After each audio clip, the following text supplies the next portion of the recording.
Com apenas um dedo, você abre a porta do mundo para a informação verdadeira, objetiva e sem censura.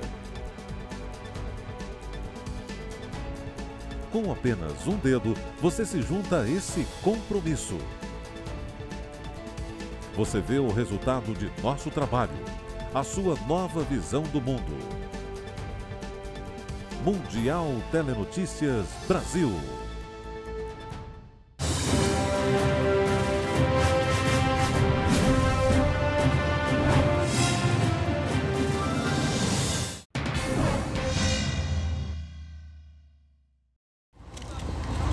A madrugada de domingo foi de terror em Zaporizhzhia, na Ucrânia.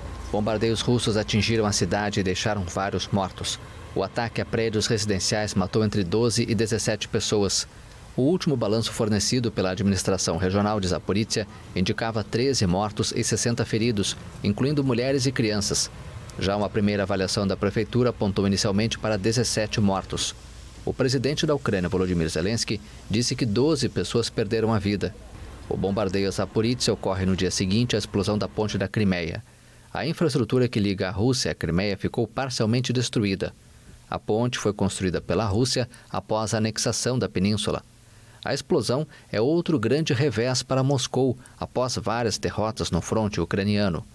O exército da Ucrânia e os serviços especiais de Kiev não confirmaram nem negaram o envolvimento na explosão. O presidente Zelensky apenas ironizou em um vídeo sobre o clima nublado no sábado na Crimeia, uma provável alusão à fumaça da explosão. Um trem com combustível também pegou fogo na ponte. O tráfego de automóveis e ferroviário foi parcialmente retomado no sábado. As autoridades russas atribuíram a explosão, que matou 3 pessoas, a um caminhão-bomba de propriedade de um morador da região russa de Krasnodar. Moscou não culpou imediatamente a Ucrânia.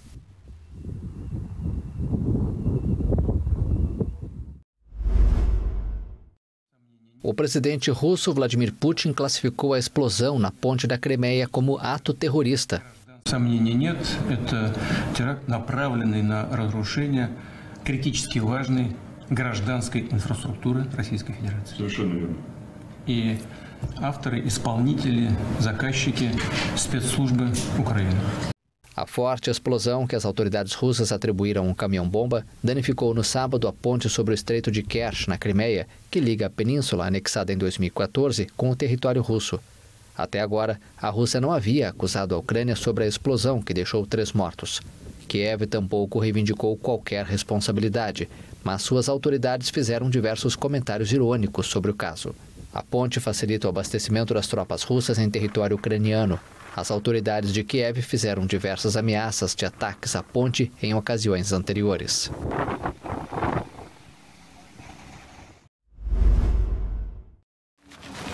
A Rússia lançou nesta segunda-feira uma onda de bombardeios coordenados e mortais em várias cidades ucranianas, incluindo a capital Kiev.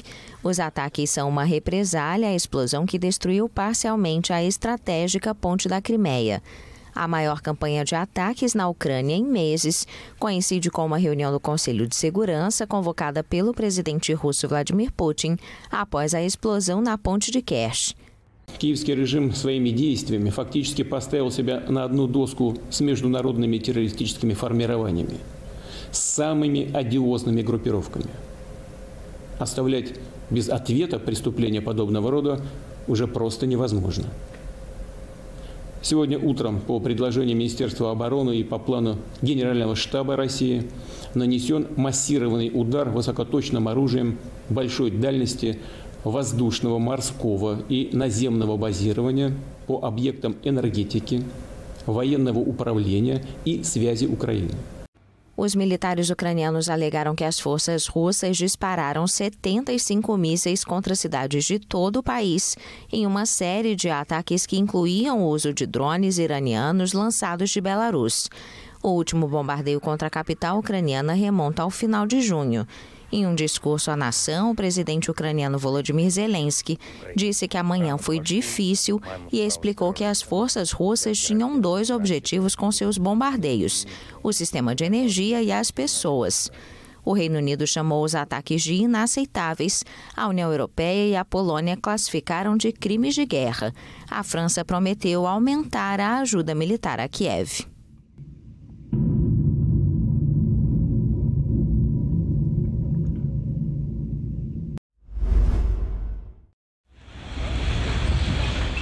A onda de bombardeios coordenados lançados pela Rússia nesta segunda-feira contra várias cidades ucranianas deixou vários mortos e dezenas de feridos.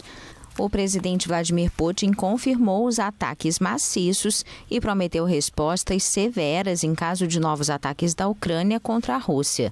Os bombardeios acontecem depois que uma explosão destruiu parcialmente a estratégica Ponte da Crimeia.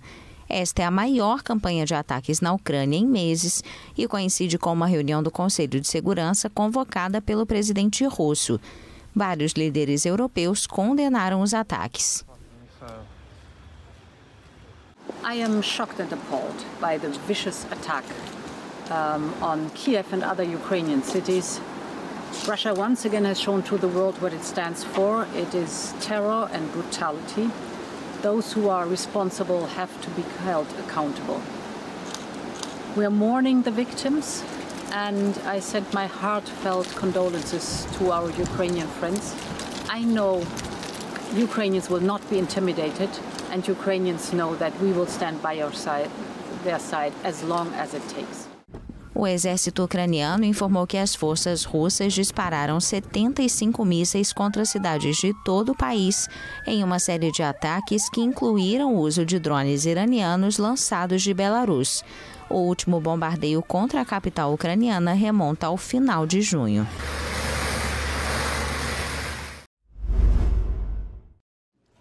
O Conselho da Europa concedeu o Prêmio de Direitos Humanos Václav Havel 2022 ao opositor russo preso Vladimir Kara-Murza. Nesta segunda-feira, mesmo dia da divulgação da honraria, o ex-jornalista esteve em um tribunal em Moscou para uma audiência dentro do processo em que foi acusado de alta traição, crime pelo qual pode ser condenado a até 20 anos. Kara-Murza é uma das últimas figuras da oposição ao presidente Vladimir Putin ainda no país. Ele era amigo do líder da oposição Boris Nemtsov, assassinado perto do Kremlin em 2015, e trabalhou com a organização de Mikhail Khodorkovsky, um ex-oligarca que se tornou um crítico de Putin no exílio. Kara-Murza afirma que foi envenenado 2 vezes por agentes russos em 2015 e 2017, devido às suas atividades políticas. Em meados de março, a Rússia foi expulsa do Conselho da Europa como resultado da guerra na Ucrânia e, desde 16 de setembro, não é mais membro da Convenção Europeia de Direitos Humanos.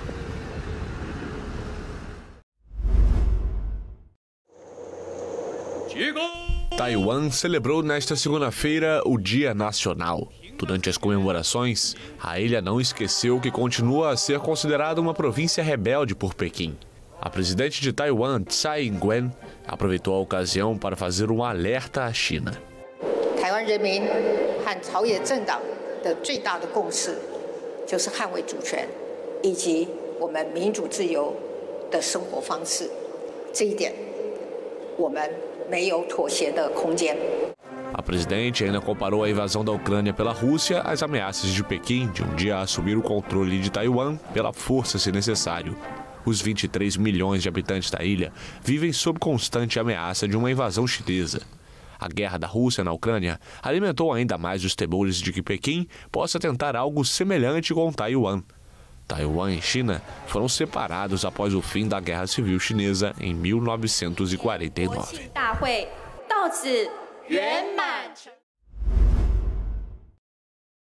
Os recentes lançamentos de mísseis norte-coreanos foram todos exercícios táticos nucleares assistidos pessoalmente pelo líder Kim Jong-un. A afirmação foi feita nesta segunda-feira pela agência de notícias estatal KCNA. O veículo detalhou que os exercícios militares de 25 de setembro a 9 de outubro foram organizados para avaliar a capacidade de dissuasão nuclear e contra-ataque do país, o que constitui um aviso severo aos inimigos.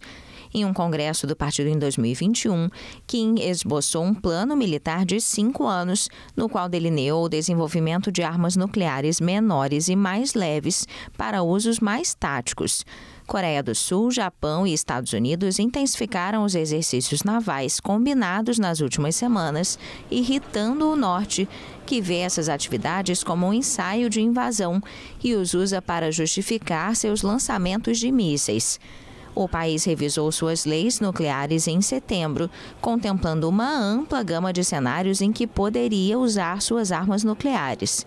Kim declarou a Coreia do Norte uma potência nuclear irreversível, fechando a possibilidade de um diálogo sobre sua desnuclearização. Ao recordar o início do Concílio Vaticano II há 60 anos, o Papa Francisco, durante uma missa de canonização na Praça de São Pedro neste domingo, afirmou que não devemos esquecer o perigo da guerra nuclear que ameaçou o mundo. Foi uma referência às ameaças de conflito nuclear na Ucrânia. A proposito dell'inizio del Concilio 60 anni fa, non possiamo dimenticare il pericolo di guerra nucleare che proprio allora minacciava il mondo. Perché non imparare dalla storia? Anche in quel momento c'erano conflitti e grandi tensioni, ma si scelse la via pacifica. O Vaticano afirmou que 50.000 fiéis participaram neste domingo da missa de canonização de Giovanni Battista Scalabrini e Artemide Zatti. O Papa também aproveitou a oportunidade para orar pelas vítimas do que considerou o louco ato de violência ocorrido na Tailândia, onde um policial expulso da corporação matou 36 pessoas, incluindo 24 crianças.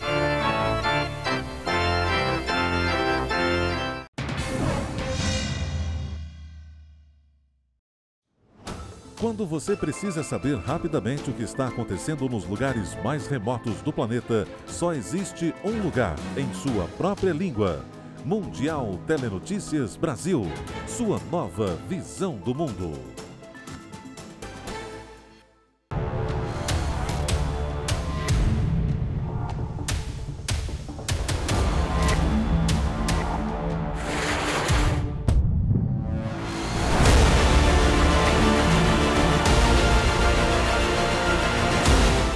Satisfação conduzir os primeiros itens de série no Brasil.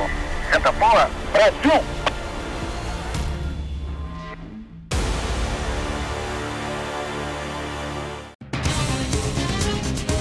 É uma questão de tempo antes que você ouça a notícia. Depois de ouvi-la, você terá todas as notícias em nossa língua. Agora existe uma nova visão do mundo e um novo lugar para acompanhá-lo. Mundial Telenotícias.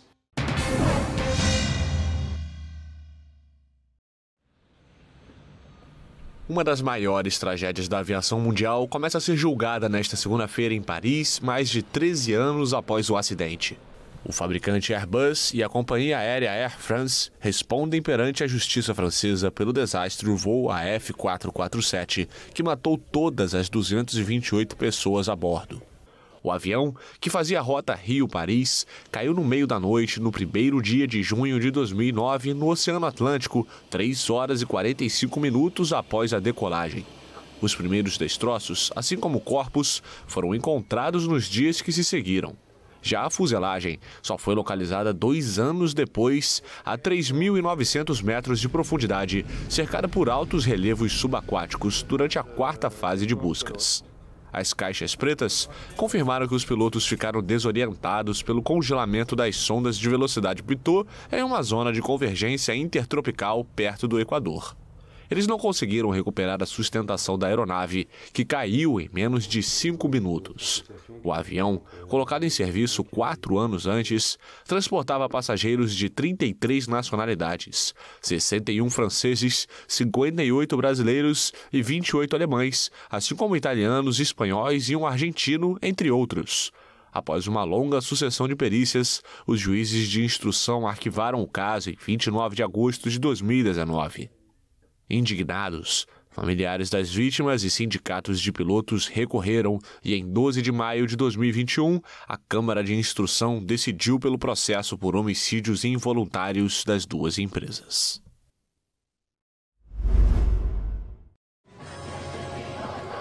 O ataque cibernético, que durou alguns segundos, foi reivindicado por um grupo autodenominado Justiça de Ali, que apoia o movimento de protesto, o maior no Irã desde as manifestações contra o aumento de preços da gasolina em 2019. O Irã tem sido abalado por protestos desde a morte de Mahsa, em 16 de setembro.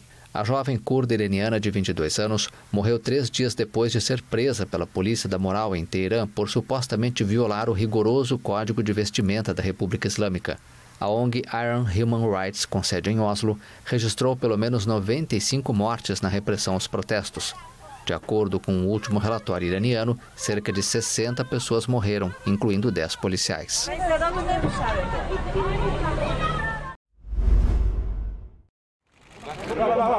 O primeiro-ministro malaio, Ismail Sabri Yaakob, anunciou nesta segunda-feira que o parlamento do país foi dissolvido. Ele revelou que se encontrou com o rei Abdullah de Pahang, que aceitou o pedido de dissolução. Yaakob diz esperar que o povo vote pela estabilidade, crescimento econômico e harmonia. A maioria da população é de origem malaia e de confissão muçulmana, mas importantes minorias vivem no país, especialmente de origem chinesa e indiana. Nenhuma data foi anunciada para as eleições legislativas até agora, mas a Constituição exige que uma votação seja convocada dentro de 60 dias. A Malásia está atolada em instabilidade desde as eleições de 2018, que levaram ao poder o primeiro-ministro reformista Mahathir Mohamad, do Partido UMNO, que liderou o país por mais de 60 anos. Na ocasião, os eleitores puniram o então primeiro-ministro Najib Razak, envolvido em um escândalo de peculato. Mas o executivo de Mahathir Mohamad perdeu a maioria após 22 meses no poder. Mohamad foi substituído por Muhyiddin Yassin, que mais tarde cedeu o posto a Ismail Sabri Yaakob.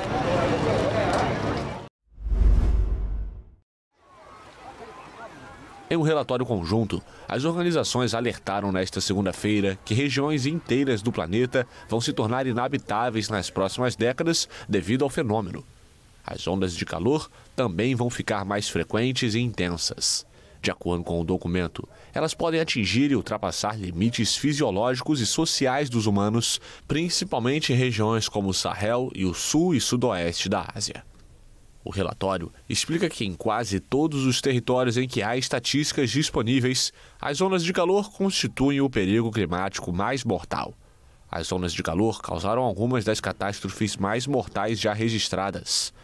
O estudo lembra a que atingiu a Europa em 2003 e deixou mais de 70 mil mortos, e que a onda de calor que a Rússia viveu em 2010 matou 55 mil pessoas. Especialistas esperam que as taxas de mortalidade ligadas ao calor extremo sejam muito altas, comparáveis em magnitude a todos os cânceres até o final do século. A vice-presidente da Venezuela, Delcy Rodrigues, afirmou que 5 córregos transbordaram no centro do país. Até agora foram localizados 22 corpos e pelo menos 52 pessoas estão desaparecidas depois de um deslizamento de terra. A tragédia ocorreu em Las Terrerías, uma cidade industrial no centro do país. As autoridades estão mobilizando mais socorristas para auxiliar nas buscas. Las Terrerías teve muitas casas e estabelecimentos comerciais destruídos. Cerca de 1.000 pessoas participam dos trabalhos de resgate, disse o almirante Remígio Ceballos, ministro do Interior e da Justiça. Las Terrerías fica a 50 quilômetros da capital Caracas.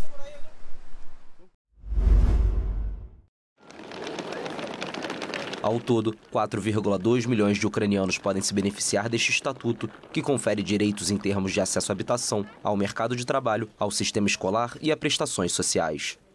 Aos ucranianos que decidiram voltar para casa, foi assegurado que poderiam regressar à União Europeia se a situação se deteriorar no país, recuperando o status de proteção temporária. Em Tallinn, capital da Estônia, ao lado da presidente da Comissão Europeia, Ursula von der Leyen, a primeira-ministra estoniana, Kaja Kallas, cobrou mais ações por parte do bloco. Ukrainian refugees, mostly women and children, already form about 4.4% of our population. Our message to the European Commission is that European solution is needed to assist those fleeing the war inside Ukraine, as well as to support the member states who are providing shelter and protection to a large number of Ukrainian refugees. As duas ainda visitaram a cidade de Narva, fronteira com a Rússia. A Diretiva de Proteção Temporária, separada do procedimento usual de asilo, foi ativada pela primeira vez pela União Europeia no início de março.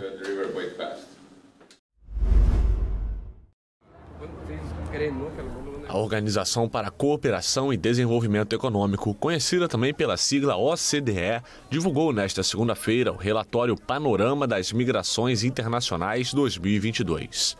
De acordo com o documento, mais de 70% das pessoas que solicitaram asilo nos Estados Unidos em 2021 vieram da América Latina e do Caribe. O texto destaca ainda o aumento global de solicitações de nicaragüenses. Os pedidos de asilo nos países membros da organização ultrapassaram 1 milhão em 2021 e, além dos Estados Unidos, os principais destinos foram Alemanha e México. Os principais países de origem dos solicitantes foram Nicarágua, com 110 mil pessoas, Afeganistão, com mais de 100 mil e Síria, com cerca de 95 mil. Os nicaragüenses enviaram 6 vezes mais solicitações ao governo americano do que em 2020. Os Estados Unidos receberam 190 mil solicitações no ano passado, 26% a menos do que em 2020, das quais 27 mil foram de venezuelanos. A Alemanha contabilizou quase 150 mil pedidos em 2021, principalmente de sírios, afegãos e iraquianos. O México, que desde 2016 não aparecia entre os principais países de acolhida de solicitantes de proteção, foi o terceiro em 2021.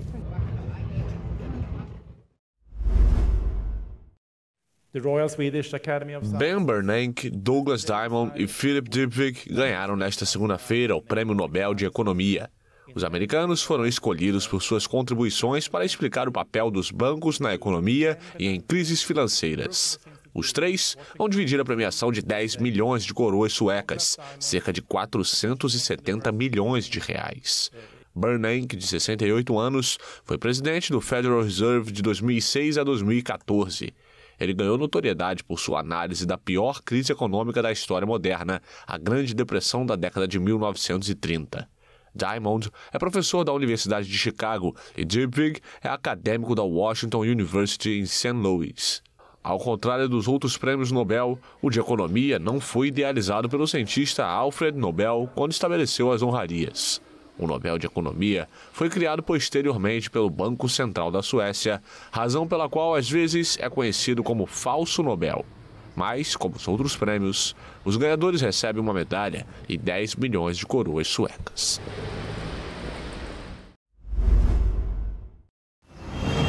A China registrou nesta segunda-feira mais de 2.000 novos casos positivos de Covid-19, o número mais elevado no último mês.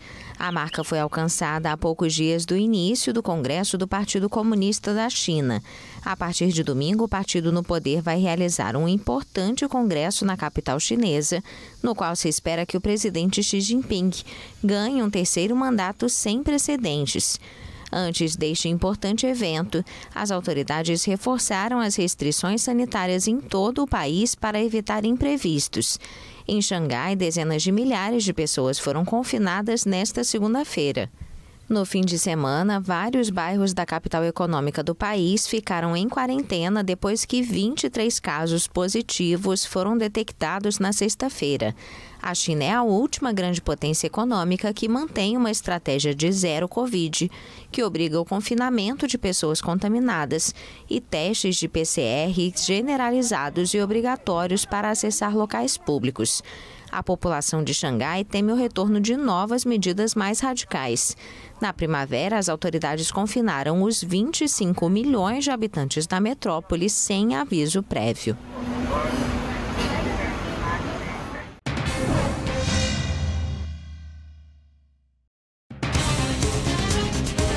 É uma questão de tempo antes que você ouça a notícia. Depois de ouvi-la, você terá todas as notícias em nossa língua. Agora existe uma nova visão do mundo e um novo lugar para acompanhá-lo. Mundial Telenotícias. Preparados, sempre em prontidão. Os militares brasileiros estão prontos para defender o país. Integrando as ações das Forças Armadas, o Ministério da Defesa garante a soberania nacional, promove inovação tecnológica e, nos momentos críticos, assegura a assistência que o país precisa. Ministério da Defesa. 22 anos integrando forças pelo Brasil. Agora existe uma nova visão do mundo e um novo lugar para acompanhá-lo. Mundial Telenotícias.